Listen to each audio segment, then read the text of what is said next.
வீர பெரும்பாட்டு வீரமங்கை வேலு நாச்சியார் ஆங்கிலேயரிடம் இருந்து காட்டு வழியாக தப்பித்து சென்றபோது உடையாள் என்ற பெண்ணை சந்தித்து தண்ணீர் வாங்கி கொடுத்துவிட்டு தப்பித்து செல்கிறார். பின்னாடி வந்த ஆங்கிலேய படை தளபதி வேலு நாச்சியார் எங்கு சென்றாள் என்று கேட்டபோது தெரியும், நான் சொல்ல முடியாது என்று கூறிய நம் உடையாள் பெரும்பாட்டி ஆங்கிலேயர்களின் வாளுக்கு 2 துண்டாக வெட்டுப்பட்டாள்.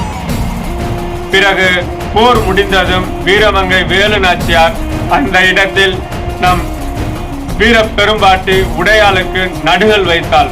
அந்த நடுகளுக்கு அவருடைய வைர தாலியை காணிக்கையாக செலுத்தினார். அதன் பின்னர் இன்று நம் மக்களாலும் மக்களுக்கு குலதெய்வமாகவும் நின்று அருள் பாலித்து கொண்டிருக்கும் அருள்மிகு வெட்டு உடையாள் திருக்கோவிலாக உருவெடுத்து இருப்பது இன்றளவும் நாம் பார்க்க முடிகிறது.